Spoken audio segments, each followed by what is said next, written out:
News ഡീകോഡിലേക്ക് വിശദമായി. അണുബോംബ് എന്നു പേരിട്ട് പ്രതിപക്ഷ നേതാവ് രാഹുൽ ഗാന്ധി നടത്തിയ വോട്ട് ചോരി ആരോപണത്തിന്റെ ആദ്യ ചാപ്റ്റർ ദേശീയ രാഷ്ട്രീയത്തിൽ ഉണ്ടാക്കിയ പൊട്ടിത്തെറി, അതിന്റെ അലയൊലികൾ, പരിക്കുകൾ ഇപ്പോഴും അടങ്ങിയിട്ടില്ല. അതിനിടയിലാണ് തുടർ ആക്രമണം എന്ന നിലയ്ക്ക് രണ്ടാം ചാപ്റ്ററുമായി രാഹുൽ എത്തിയത്. വെറുതെ കാടടച്ചുള്ള വെടിയല്ല, ഉന്നയിക്കുന്ന ആരോപണത്തിന്റെ റിസ്ക്കും ഉത്തരവാദിത്തവും ഗൗരവവും പൂർണ്ണമായി ഉൾക്കൊണ്ട് കൃത്യമായി തെളിവുകളുടെ അടിസ്ഥാനത്തിലുള്ള ആക്രമണമാണ്. ചുമ്മാ തള്ളിക്കളയാനാകില്ല തെരഞ്ഞെടുപ്പ് കമ്മീഷനും BJPക്കും. എന്തായാലും വോട്ടർ പട്ടികയിലെ ക്രമക്കേടുമായി ബന്ധപ്പെട്ട ആരോപണങ്ങൾ രാഹുൽ ഗാന്ധി കടുപ്പിക്കുമ്പോൾ കേന്ദ്ര നീക്കം എങ്ങനെയായിരിക്കുമെന്ന് കാത്തിരുന്നു കാണാം. ഡീകോഡ് വിശദമായി പരിശോധിക്കുന്നത് രാഹുൽ ഗാന്ധിയുടെ ഇന്നത്തെ ആരോപണം, പുറത്തുവിട്ട തെളിവുകൾ, അതിന്റെ മൂർച്ച എന്നിവയുടെ വിശദാംശങ്ങളാണ്. നോക്കാം വിശദമായി.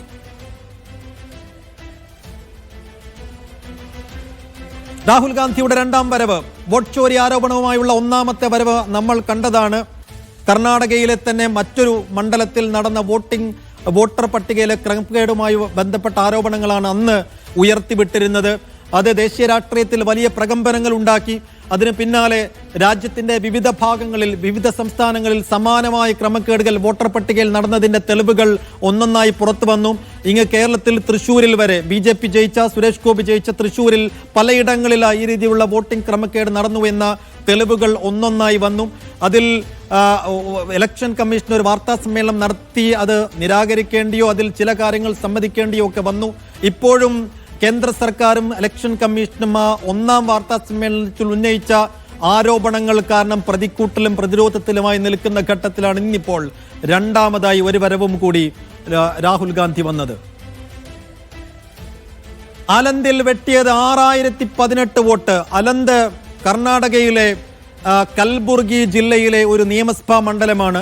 2023 കോൺഗ്രസ് അധികാരത്തിലേറിയ നിയമസഭാ തെരഞ്ഞെടുപ്പിൽ ഈ ആലന്ത് മണ്ഡലത്തിലെ ഒരു ബൂത്തിൽ സംഭവിച്ച വലിയ ക്രമക്കേടാണ് ഇന്ന് തെളിവുകളുടെ അടിസ്ഥാനത്തിൽ ആളുകൾ, അതിന് ഇരയായ ആളുകളെ അണിനിരത്തിക്കൊണ്ട് കൃത്യമായ തെളിവുകളുടെ അടിസ്ഥാനത്തിൽ രാഹുൽ ഗാന്ധി വലിയൊരു വെളിപ്പെടുത്തൽ നടത്തിയത്.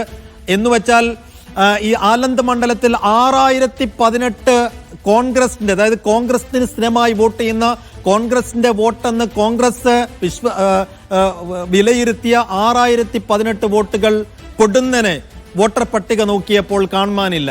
അതിൽ ഒരു അന്വേഷണം സ്വാഭാവികമായി നടത്തിയപ്പോഴാണ് ഇത്രയും വോട്ടുകൾ ഒരു തെളിവുമില്ലാതെ, എന്ന് വെച്ചാൽ നമ്മളൊരു കൃത്യമായ തെളിവുകളുടെ അടിസ്ഥാനത്തിൽ ഒന്നുകിൽ മരണപ്പെട്ടവരായിരിക്കണം, അല്ലെങ്കിൽ സ്ഥലം 6 മാസത്തിലധികമായി സ്ഥലം മാറിപ്പോയവരായിരിക്കണം, അല്ലെങ്കിൽ NRI-കാരായ പ്രവാസികളായി പോയി നിന്നിരിക്കണം.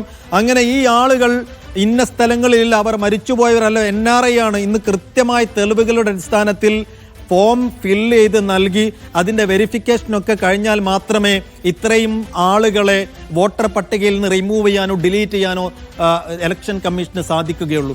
ഇത് ഈ പ്രോസസ്സിങ്ങോ ഈ നടപടിക്രമങ്ങളോ ഒന്നും പാലിക്കാതെ ചുമ്മാ 6018 പേരെ വോട്ടർ പട്ടികയിൽ നിന്ന് ഡിലീറ്റ് ചെയ്തതായി കണ്ടെത്തിയത് ഈ അലന്ത് നിയമസഭാ മണ്ഡലത്തിലാണ്, കർണാടകയിൽ.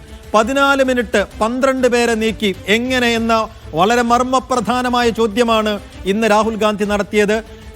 ഞാൻ നേരത്തെ സൂചിപ്പിച്ചതുപോലെ ഫോം 7ഉം ഫോം 8ഉമാണ് സാധാരണഗതിയിൽ വോട്ടർ പട്ടികയിൽ നിന്നും ഒരാളെ റിമൂവ് ചെയ്യാനോ ഡിലീറ്റ് ചെയ്യാനോ വേണ്ടത്.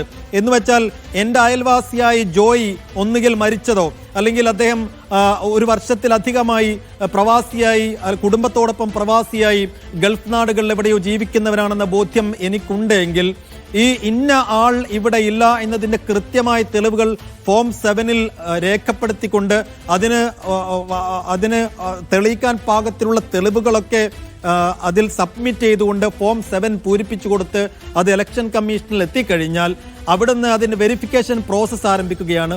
ഫോം 8 വഴി ഇന്ന ആൾ ഇവിടെ ജീവിച്ചിരിപ്പുണ്ടോ എന്ന് ഇന്ന ആളുടെ മേൽവിലാസത്തിൽ, ജോയിയുടെ മേൽവിലാസത്തിൽ തിരിച്ചയക്കും. ആ തിരിച്ചയച്ച ലെറ്റർ ജോയിക്ക് കിട്ടുന്നില്ല, അതിന് മറുപടി കിട്ടിയിട്ടില്ല എങ്കിൽ മാത്രമേ റിമൂവൽ പ്രോസസ്സിലേക്ക് തെരഞ്ഞെടുപ്പ് കമ്മീഷന് കടക്കേണ്ടതുള്ളൂ. അങ്ങനെ നീണ്ട ഒരു പ്രോസസ്സാണ്, നീണ്ട സമയം പിടിച്ച നിരവധി ഘട്ടങ്ങളുള്ള ഒരു പ്രോസസ് നടപടിക്രമങ്ങളുമാണ്. ഇതൊന്നുമില്ലാതെ 6018 പേരെ 14 മിനിറ്റ് കൊണ്ട് 12 പേരെ നീക്കിയതായുള്ള തെളിവുകൾ കൂടിയാണ് രാഹുൽ ഗാന്ധിയുടെ അന്വേഷണത്തിലൂടെ ബോധ്യപ്പെട്ടത്. അതിൻ്റെ കൃത്യമായ വിവരങ്ങളാണ് അദ്ദേഹം ഈ പ്രസന്റേഷനിലൂടെ, അദ്ദേഹം ഒരു പവർ പോയിന്റ് പ്രസന്റേഷനിലൂടെ വ്യക്തമാക്കിയതും. അതിന് വേണ്ട തെളിവുകൾ എന്ന് വെച്ചാൽ ഇരകളായ ആളുകളെ, വോട്ടർമാരെ അടക്കം അണിനിരത്തിക്കൊണ്ട് ഇന്ന് അദ്ദേഹം വിശദീകരിച്ചത്. 38 സെക്കൻഡ് 2 ഫോമുകൾ, അതും 4:07 രാവിലെ 4:07 വെറും 38 സെക്കൻഡ് കൊണ്ട് 2 ഫോമുകൾ എന്ന് വെച്ചാൽ 2 ഡിലീഷൻ ഫോമുകൾ ഫില്ല് ചെയ്ത് 2 പേരെ ഡിലീറ്റ് ചെയ്തതിന്റെ തെളിവുകൾ കൂടി ഇന്നിപ്പോൾ രാഹുൽ ഗാന്ധി ഹാജരാക്കിയിരിക്കുകയാണ്. ഇപ്പോൾ നമ്മൾ നേരത്തെ സൂചിപ്പിച്ചതുപോലെ ഈ നടപടിക്രമങ്ങളും ഈ പ്രോസസ്സിങ്ങുകളൊക്കെ വെരിഫിക്കേഷൻ നടപടികളൊക്കെ പൂർത്തിയാക്കി വേണം ഒരാളെ വോട്ടർ പട്ടികയിൽ നിന്ന് ഒഴിവാക്കാൻ. പക്ഷേ ഇവിടെ വെറും 38 സെക്കൻഡ് കൊണ്ട് അതും രാവിലെ 4:07 ഇതുമായി ബന്ധപ്പെട്ട നടപടിക്രമങ്ങൾ ഇലക്ട്രോണിക് നടപടിക്രമങ്ങൾ തന്നെയെങ്കിലും നടക്കുമോ എന്ന് നമുക്ക് സംശയമാണ്. അങ്ങനെ 2 ഫോമുകൾ 38 സെക്കൻഡ് കൊണ്ട് വെരിഫിക്കേഷൻ അടക്കമുള്ള ഫോം 7ഉം ഫോം 8ഉം പൂരിപ്പിച്ച് നടപടിക്രമങ്ങൾ പൂർത്തിയാക്കി എന്നുള്ളത് എങ്ങനെ വിശ്വസിക്കാൻ കഴിയുമെന്ന വളരെ പ്രധാനപ്പെട്ട ഒരു ചോദ്യമാണ്, വളരെ സീരിയസ് ആയ ചോദ്യമാണ് ഇന്ന് രാഹുൽ ഗാന്ധി ഇലക്ഷൻ കമ്മീഷന് മുന്നിൽ ഉയർത്തിയത്. BLOയുടെ ബന്ധു വോട്ട് ആര് നീക്കം ചെയ്തു? ഇന്നിപ്പോൾ 6018 വോട്ടുകൾ ഈ ആലന്ത് മണ്ഡലത്തിൽ മാത്രം പെട്ടെന്ന് ദുരൂഹമായി, നിഗൂഢമായി, അപ്രത്യക്ഷമായത് എങ്ങനെയാണ് വെളിച്ചത്ത് വന്നത് എന്നൊരു ചോദ്യം ഉണ്ടല്ലോ. അതിനുള്ള ഉത്തരമാണിത്. അവിടെ ഒരു BLOയുടെ ബൂത്ത് ലെവൽ ഓഫീസറുടെ ബന്ധുവിൻ്റെ, അദ്ദേഹത്തിൻ്റെ അമ്മാവൻ്റെ വോട്ടർ പട്ടിക പരിശോധിച്ചപ്പോൾ കാണാനില്ല. അപ്പോൾ സ്വാഭാവികമായും ഈ നിരവധി ആളുകൾക്ക്, സാധാരണ ജനങ്ങളിൽ പല ആളുകൾക്കും വോട്ട് നഷ്ടമായിട്ടുണ്ട്. അവരൊന്നും പക്ഷെ അന്വേഷിക്കുന്നില്ല. ഇനി അന്വേഷിച്ചവർ പരാതി നൽകിയാൽ തന്നെ അതിലേക്ക് കാര്യമായ അന്വേഷണം പോകുന്നില്ല. ഇവിടെ പക്ഷേ ബൂത്ത് ലെവൽ ഓഫീസറുടെ ബന്ധുവിൻ്റെ വോട്ട് നഷ്ടമായി. ഈ ബന്ധു BLOയോട് പറയുന്നു, എൻ്റെ വോട്ട് കാണുന്നില്ല, അത് വോട്ടർ പട്ടികയിൽ നിന്ന് റിമൂവ് ചെയ്തിട്ടുണ്ട്, ആരാണ് റിമൂവ് ചെയ്തതെന്ന് അറിയണം എന്ന് BLOക്ക് പരാതി നൽകുന്നു. BLO സ്വാഭാവികമായും അത് അന്വേഷിക്കാൻ ബാധ്യസ്ഥനാണ്. BLO അന്വേഷിച്ചു നോക്കുമ്പോൾ ഇദ്ദേഹത്തിൻ്റെ വോട്ട് റിമൂവ് ചെയ്തിട്ടുണ്ട്. അത് അയൽപ്പക്കത്തുള്ളൊരു കക്ഷിയാണ് ഇത് എഴുതി കൊടുത്തത് എന്ന് ഇദ്ദേഹത്തിന് വിവരം ലഭിക്കുന്നു. അയൽപ്പക്കത്തുള്ള കക്ഷിയോട് അന്വേഷിച്ച് നോക്കിയപ്പോൾ അദ്ദേഹം പറയുന്നത്, ഞാൻ ഇദ്ദേഹത്തിനെതിരെ ഇങ്ങനെയുള്ള ഒരു ഫോമും ഫില്ല് ചെയ്ത് കൊടുത്തിട്ടില്ല എന്ന് മാത്രമല്ല, ഇദ്ദേഹത്തിൻ്റെ പേര് റിമൂവ് ചെയ്യാനോ ഡിലീറ്റ് ചെയ്യാനോ എവിടെയും ഒരു റിക്വസ്റ്റും നൽകിയിട്ടില്ല എന്ന് അദ്ദേഹം പറയുന്നു. അങ്ങനെ കൂടുതൽ ആളുകൾ ഈ രീതിയിൽ റിമൂവ് ചെയ്യപ്പെട്ടിട്ടുണ്ടോ എന്ന അന്വേഷണത്തിലൂടെയാണ് ആലന്ത് മണ്ഡലത്തിൽ മാത്രം 6018 പേരുടെ വോട്ടുകൾ കാണാനില്ല വോട്ടർ പട്ടികയിൽ എന്ന യാഥാർത്ഥ്യം പുറത്തു വന്നതും വെളിച്ചത്ത് വന്നതും. അതിപ്പോൾ ഇന്ന് തെളിവുകളുടെ അടിസ്ഥാനത്തിൽ രാഹുൽ ഗാന്ധി വിശദീകരിച്ചതും ഇലക്ഷൻ കമ്മീഷനോട് മറുപടി പറയാൻ ആവശ്യപ്പെട്ടതും.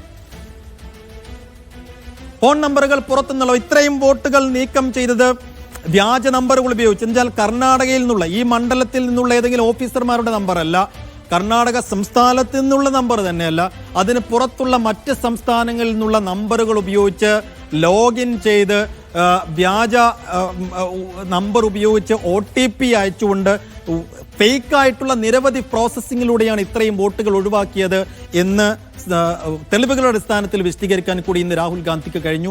രാഹുൽ ഗാന്ധി സ്വാഭാവികമായും തെരഞ്ഞെടുപ്പ് കമ്മീഷന് മുന്നിൽ വെച്ച മറ്റൊരു പ്രധാനപ്പെട്ട ചോദ്യം അതാണ്, ഈ നമ്പറുകളുടെ ആധികാരികത ഉറപ്പുവരുത്തണം. ഈ നമ്പറുകൾ എവിടെ നിന്നാണ്? കർണാടകയിൽ നിന്നുള്ളതല്ല ഈ നമ്പർ എന്ന കൃത്യമായ വിവരം അദ്ദേഹത്തിന് ലഭിച്ചിട്ടുണ്ട്. അങ്ങനെയെങ്കിൽ ഈ നമ്പറുകൾക്കെതിരെ അന്വേഷണം വേണം, ഈ സെൽഫോൺ നമ്പറുകൾക്കെതിരെ അന്വേഷണം വേണം എന്ന ആവശ്യം കൂടി ഇന്ന് രാഹുൽ ഗാന്ധി ഇലക്ഷൻ കമ്മീഷന് മുന്നിൽ വെച്ചിട്ടുണ്ട്.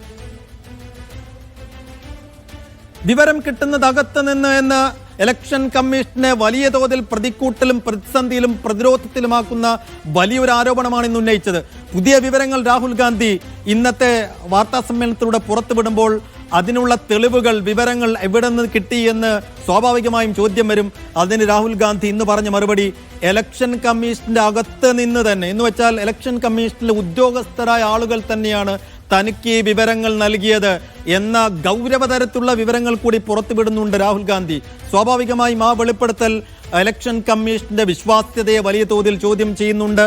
എന്ന് വെച്ചാൽ ഇലക്ഷൻ കമ്മീഷനകത്ത് സംശയാസ്പദമായ രീതിയിൽ, ദുരൂഹമായ രീതിയിൽ പല ഇടപാടുകളും നടക്കുന്നു. അത് ഉദ്യോഗസ്ഥർക്ക് അറിയാം. രാഹുൽ ഗാന്ധി ഇപ്പോൾ ഇറങ്ങി പുറപ്പെട്ടപ്പോൾ നിരവധി ഇൻപുട്സ് അതിനകത്ത് തന്നെ ഉദ്യോഗസ്ഥർ, ആളുകൾ രാഹുൽ ഗാന്ധിക്ക് നൽകുന്നു എന്നതുകൂടി കാണണം.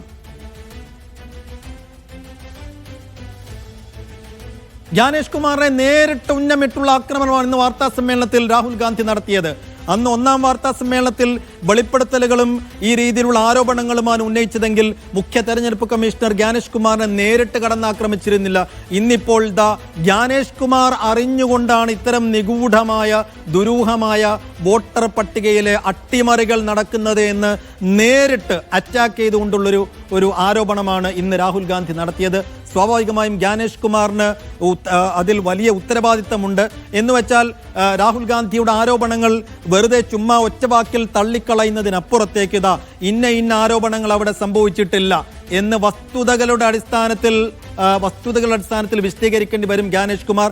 അതിന് ജ്ഞാനേഷ് കുമാറിനെ വേദിയിലേക്ക് എത്തിക്കും വിധം നേരിട്ടുള്ള ഒരു അറ്റാക്കാണ്, നേരിട്ടുള്ള ഒരു ആക്രമണമാണ് ഇന്ന് രാഹുൽ ഗാന്ധി നടത്തിയത് എന്നതുകൂടി കാണണം. ഹൈഡ്രജൻ ബോംബ് വേറെ വരും എന്ന് വെച്ചാൽ വോട്ടർ അധികാര യാത്രയുടെ സമാപന ദിവസമാണ്. തുടക്കത്തിൽ ഞാൻ പൊട്ടിച്ചത് ഒരു അണുബോംബാണ്, ഇനി ഹൈഡ്രജൻ ബോംബ് വേറെ വരാനുണ്ട് എന്നൊരു മുന്നറിയിപ്പ് ഇലക്ഷൻ കമ്മീഷനും BJPയും രാഹുൽ ഗാന്ധി നൽകിയത്. അങ്ങനെ ഇന്ന് മറ്റൊരു വാർത്താ സമ്മേളനത്തിൽ രാഹുൽ ഗാന്ധി ഒരുങ്ങുമ്പോൾ സ്വാഭാവികമായും ആ ഹൈഡ്രജൻ ബോംബ് പൊട്ടിക്കാനായിരിക്കും രാഹുൽ വരിക എന്നായിരുന്നു എല്ലാവരും കരുതിയിരുന്നത്. പക്ഷേ ഇന്ന് വാർത്താ സമ്മേളനം തുടങ്ങിയപ്പോൾ തന്നെ രാഹുൽ ഗാന്ധി പറഞ്ഞു, ഞാൻ ഇപ്പോൾ വന്നിരിക്കുന്നത് ഹൈഡ്രജൻ ബോംബ് പൊട്ടിക്കാനല്ല, നേരത്തെ പൊട്ടിച്ച അണുബോംബിന്റെ ചില ആഡ് ഓൺസ്, ചില കൂട്ടിച്ചേർക്കലുകളുണ്ട്, ചില പുതിയ തെളിവുകൾ കൂടി പുറത്തുവിടാനുണ്ട്, അതിനുവേണ്ടിയാണ് ഇന്ന് വന്നത് എന്ന് പറഞ്ഞാണ് ഇന്ന് വാർത്താ സമ്മേളനം രാഹുൽ ഗാന്ധി തുടങ്ങിയത്. അങ്ങനെയെങ്കിൽ ഹൈഡ്രജൻ ബോംബ് വേറെ പൊട്ടിക്കാനുണ്ട്, അത് വേറെ വരാനുണ്ട് എന്ന ഒരു സൂചന ഈ വാർത്താ സമ്മേളനത്തിന് അവസാനം രാഹുൽ ഗാന്ധി നൽകുകയും ചെയ്തു. ആ ഹൈഡ്രജൻ ബോംബ് എന്താണെന്നുള്ളതാണ് രാഷ്ട്രീയ ഇന്ത്യയുടെ ഏറ്റവും പ്രധാനപ്പെട്ട ആകാംക്ഷ. അതൊരു പക്ഷേ കർണാടകയ്ക്ക് പുറത്ത് മഹാരാഷ്ട്രയിലോ ഗുജറാത്തിലോ ഒക്കെ നടന്ന വോട്ടിംഗ് ക്രമക്കേടുകളുടെ ആരോപണങ്ങളുമായി ബന്ധപ്പെട്ട തെളിവുകളാകാം എന്നൊക്കെ സംശയിക്കുന്നവരുണ്ട്. എന്തായാലും അത് വരട്ടെ, കാത്തിരുന്ന് കാണാം. സജു തോമസ് ഞങ്ങൾ പ്രതിനിധി കൂടി ഡൽഹിയിൽ ചേരുന്നുണ്ട്. സജു, ഈ ഇന്നത്തെ രാഹുൽ ഗാന്ധിയുടെ ആരോപണങ്ങൾ എന്ന് വെച്ചാൽ അത് കാടടച്ചുള്ള വെടിയല്ല, കൃത്യമായ വസ്തുതകളുടെ അടിസ്ഥാനത്തിൽ അതിനിരകളായ വോട്ടർമാരെ അണിനിരത്തിക്കൊണ്ടുള്ള ഒരു കൃത്യമായ അടിയാണ്. അപ്പോൾ അത് എത്രമാത്രം BJPയെയും ഇലക്ഷൻ കമ്മീഷനെയും ഹിറ്റ് ചെയ്തിട്ടുണ്ട് എന്ന് വെച്ചാൽ അവരെ ബാധിച്ചിട്ടുണ്ട്. അതിനുള്ള മറുപടി, ഇതുവരെ വന്ന മറുപടികളും ഇനി വരാനിരിക്കുന്നവരുടെ പ്രതികരണങ്ങളും അതെങ്ങനെയായിരിക്കും സജു?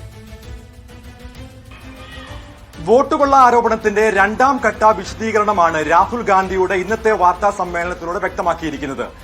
കർണാടകയിലെ ആലന്ത് മണ്ഡലത്തിൽ ഏത് രീതിയിലാണ് തെരഞ്ഞെടുപ്പ് കമ്മീഷന്റെ ഇടപെടൽ ഉണ്ടായതെന്നും 6018 വോട്ടുകൾ ആലന്ത് മണ്ഡലത്തിൽ കോൺഗ്രസ് വോട്ടുകൾ വെട്ടിമാറ്റാൻ ശ്രമിച്ചെന്നും അതിൽ കൃത്യമായിട്ടുള്ള കോൺഗ്രസിന്റെ ഇടപെടൽ മൂലം ആ വോട്ടുകൾ തിരികെ നൽകിയെന്നുമുള്ള ഒരു വലിയ ആരോപണമാണ് രാഹുൽ ഗാന്ധി ഉന്നയിച്ചിരിക്കുന്നത്.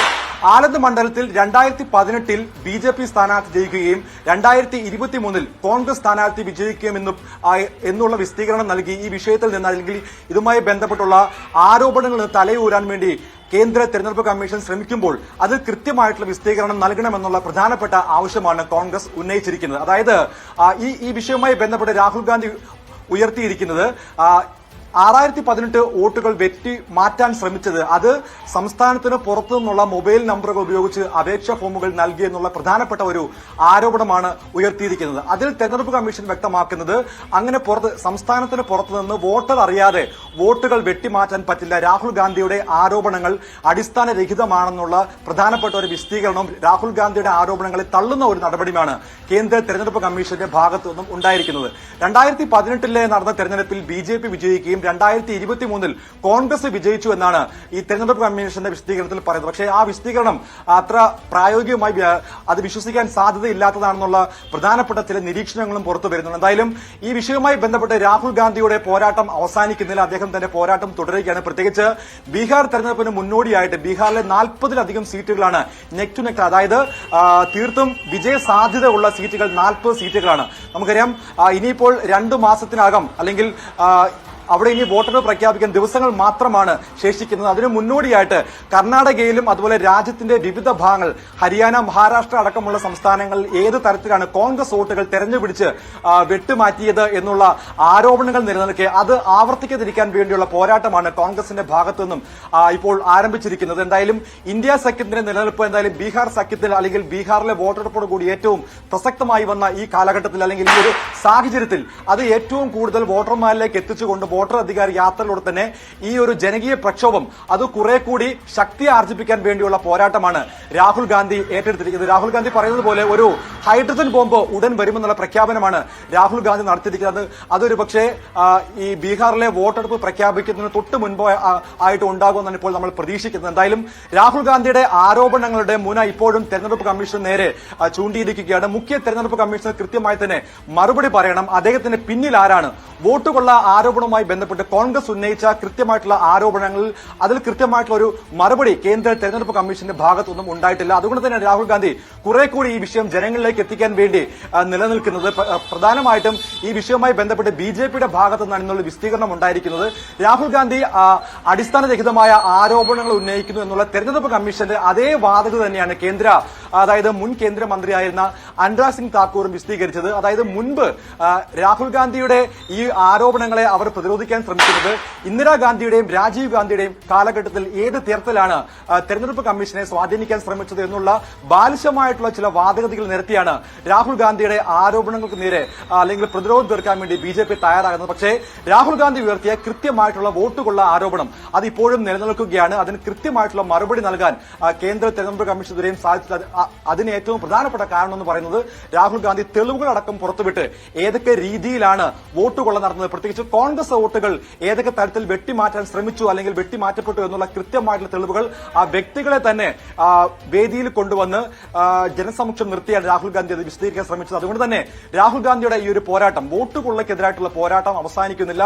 ഇനി നടക്കാൻ പോകുന്ന 2026 നടക്കാൻ പോകുന്ന തമിഴ്നാട്, കേരളം, ബംഗാൾ, അസം അടക്കമുള്ള സംസ്ഥാനങ്ങളിലെ തെരഞ്ഞെടുപ്പാണ് രാഹുൽ ഗാന്ധി ലക്ഷ്യം വെക്കുന്നത്. പ്രത്യേകിച്ച് ഇന്ത്യ സഖ്യത്തിന്റെ ആ ഒരു ഒത്തുചേരൽ 2024 ലോക്സഭാ തെരഞ്ഞെടുപ്പ് ശേഷം തീർത്തും നിർജ്ജീവമായി പോയ ഇന്ത്യ സഖ്യം ഈ വോട്ടുകൊള്ള ആരോപണത്തിലൂടെ അത് ഒരു പുതുജീവൻ വന്നിരിക്കുകയാണ്. രാഹുൽ ഗാന്ധിയുടെയും കോൺഗ്രസിന്റെയും സാമൂഹ്യ മാധ്യമ അക്കൌണ്ടിലടക്കം നിരവധിയായിട്ടുള്ള ട്വീറ്റുകളും അതോടൊപ്പം തന്നെ പിന്തുണയും ഏറിയ സാഹചര്യത്തിൽ വോട്ടുകൊള്ള ആരോപണം അത് നിലനിർത്തുക തന്നെയാണ് രാഹുൽ ഗാന്ധിയുടെ ലക്ഷ്യം. അത് ബീഹാറിൽ നടന്ന വോട്ടധികാർ യാത്രയിലൂടെ രാഹുൽ ഗാന്ധി കൃത്യമായി ബോധ്യപ്പെട്ടു. പ്രത്യേകിച്ച് താഴേക്കിടയിലേക്ക് പാർട്ടിയെ ഏത് തരത്തിലേക്ക് അപ്പോൾ അതാണ് ഇന്ന് രാഹുൽ ഗാന്ധിയുടെ വാർത്താ സമ്മേളനത്തിൽ സംഭവിച്ചത്.